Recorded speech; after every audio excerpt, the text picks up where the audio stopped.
पापियों की शरण फातिमा की माँ, सुन ले हमारी है प्यारी माँ। क्रिस में प्रिय भाई और बहनों, फातिमा माता सुसमाचार केंद्र पटना ने फेसबुक और यूट्यूब चैनल शुरू किया है। इस महामारी के दौरान लोग घरों में हैं, बाहर नहीं निकल सकते, अतः हम लोगों ने सोचा है कि हम लोग सुसमाचार मीडिया के द्वारा आप लोगों के पास पहुंचा देंगे।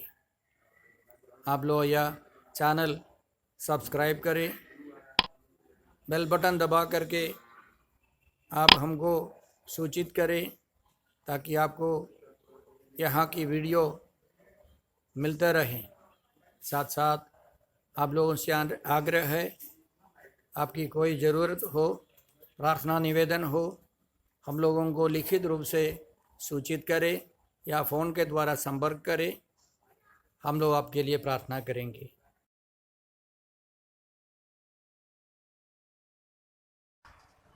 पिता और पुत्र और पवित्र आत्मा के नाम पर आमीन। हमारे प्रभु यीशु क्रिस्त की कृपा, ईश्वर का प्रेम तथा पवित्र आत्मा का साहचर्य आप सबों को प्राप्त हो। क्रिस्त में प्यारे भाई बहनों, इन दिनों हम लोग लॉकडाउन में हैं। इस लॉकडाउन के कारण हम लोग आपसे संपर्क नहीं कर पा रहे थे, इसलिए हम लोगों ने सोचा कि ये यूट्यूब चैनल के द्वारा आपसे संपर्क करेंगे। यशायाह नबी के ग्रंथ में हम लोग इसी प्रकार पढ़ते हैं, अध्याय 43 पद संख्या 1 से 4 तक। याकूब जिसने तुम्हारी सृष्टि की है, इस्राएल जिसने तुमको गढ़ा है, वही प्रभु अब कहता है, नहीं डरो, मैंने तुम्हारा उद्धार किया है, मैंने तुम्हें अपनी प्रजा के रूप में अपनाया है।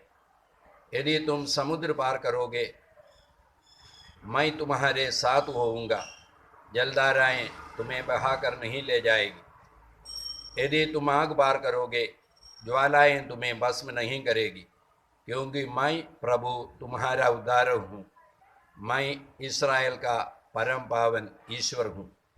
तुम मेरी दृष्टि में मूल्यवान हो और महत्व रखते हो, मैं तुमको प्यार करता हूँ।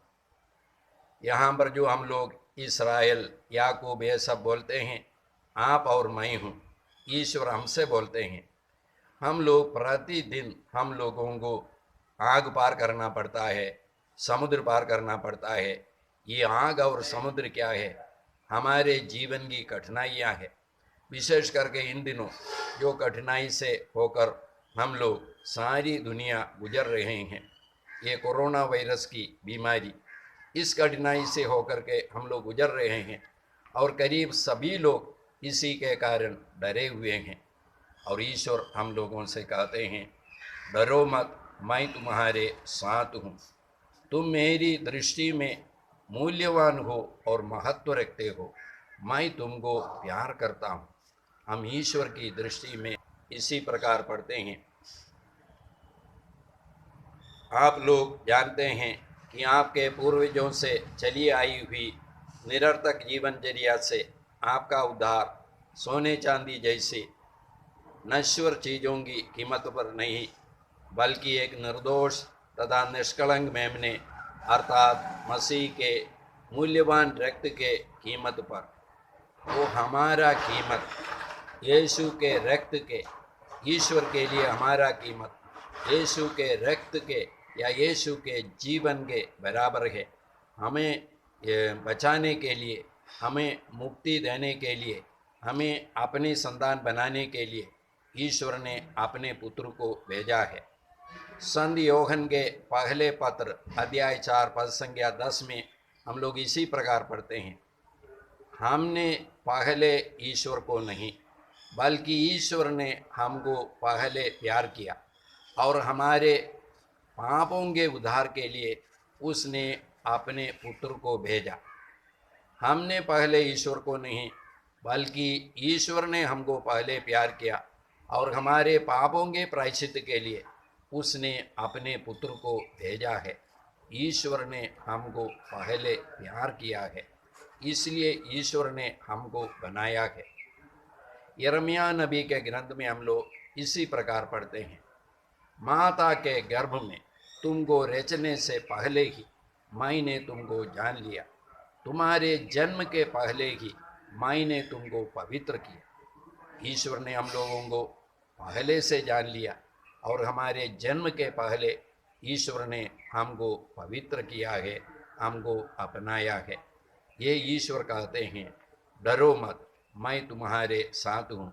हम लोग बाइबल के संत मत्ती के सुसमाचार के 28वां अध्याय का 20वां वाक्य में इसी प्रकार पढ़ते हैं, याद रखो मैं संसार के अंत तक सदा तुम्हारे साथ हूँ। यीशु हमारे साथ है।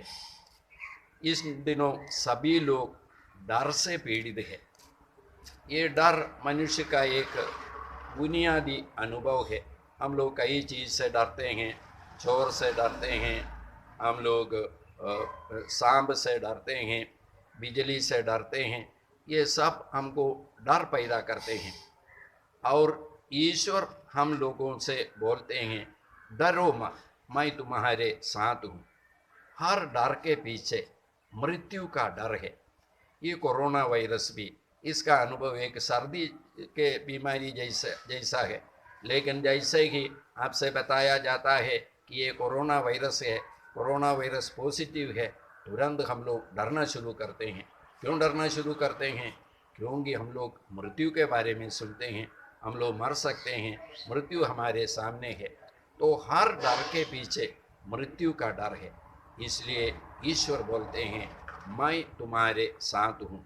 इब्रानियों के नाम पत्र में हम लोग इसी प्रकार पढ़ते हैं, मसीह भी हमारे साथ हमारे समान एक मनुष्य बने, जिससे अपनी मृत्यु द्वारा मृत्यु पर अधिकार रखने वाले शैतान को परास्त करे और दासता में जीवन बिताने वाले लोगों को मृत्यु के भय से मुक्त कर दे। यीशु ने हम लोगों को मृत्यु के भय से मुक्त कर दिया। कैसे मुक्त कर दिया? मृत्यु पर विजय दे करके। यीशु हमारे मृत्यु को अपने शरीर में लेकर के वे क्रूस पर मरे और तीसरे दिन हमारे लिए हमारे नाम पर जी उठे। और हम लोगों को यीशु अनंत जीवन की प्रतिज्ञा करते हैं। हमारा यह जीवन इस दुनिया से सीमित नहीं है, इसके परे एक जीवन है। वास्तव में हमारे जीवन वास्तव में इस दुनिया के परे जीवन है। उसी पर हम लोग कामना करते हैं और उसी को देकर के हम लोग जीवन यात्रा करते हैं।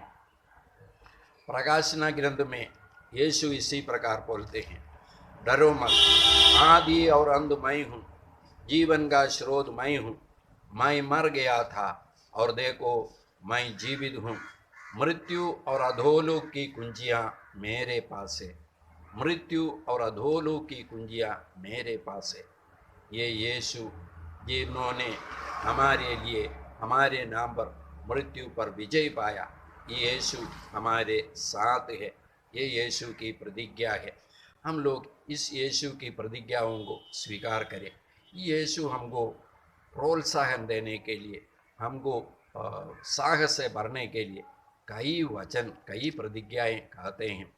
रोमियों के नाम पत्र में हम लोग इसी प्रकार पढ़ते हैं, 8वां अध्याय 31वां पद, यदि ईश्वर हमारे साथ है तो कौन हमारे विरुद्ध होगा। संत योहन के सुसमाचार 14वां अध्याय पहले वाक्य में यीशु बोलते हैं, तुम्हारा जी घबराए नहीं, ईश्वर में विश्वास करो और मुझ में भी विश्वास करो। यशायाह नबी के ग्रंथ में अध्याय 41 पद संख्या 10, डरो मत, मैं तुम्हारे साथ हूँ, चिंता मत करो, मैं तुम्हारा ईश्वर हूँ। मैं तुम्हें शक्ति प्रदान कर तुम्हारी सहायता करूँगा, अपने विजयी दाहिने हाथ से तुमको संभालूंगा। और हम लोग यशायाह नबी के ग्रंथ में ही अध्याय 40 पद संख्या 30 और 31 में इसी प्रकार पढ़ते हैं, जवान भले ही थक कर चूर हो जाए और फिसल कर गिर पड़े, लेकिन प्रभु पर भरोसा रखने वालों को नई स्फूर्ति मिलती रहती है। वे गरुड़ की तरह अपना पंख फैलाते हैं, वे दौड़ते रहते हैं, थकते नहीं, वे आगे बढ़ते हैं, शिथिल नहीं होते हैं। हम लोग प्रभु पर देखें, प्रभु पर भरोसा रखें और उन वचनों को हम लोग घोषणा करें अपने जीवन में। इन दिनों कई लोग प्रार्थना मांगते हैं, सभी लोगों से मैं बताता हूँ, आप लोग बाइबल लीजिए, नए विधान लीजिए, सुसमाचार पढ़िए, रोज रोज पढ़िए। ये पढ़ते हैं जोर से पढ़िए और जो वचन आपको अच्छा लगता है उसको अंडरलाइन कीजिए और आपको बार बार दोहराइए। आपको आशीष मिलेगी, आपके परिवार को आशीष मिलेगी और आपके परिवार का वातावरण भी अच्छा हो जाएगा। हम लोग पवित्र आत्मा से भर जाएंगे। इसलिए भाई और बहनों, इन दिनों हम लोग विशेष करके बाइबल का सहारा ले, इस वचन का सहारा ले।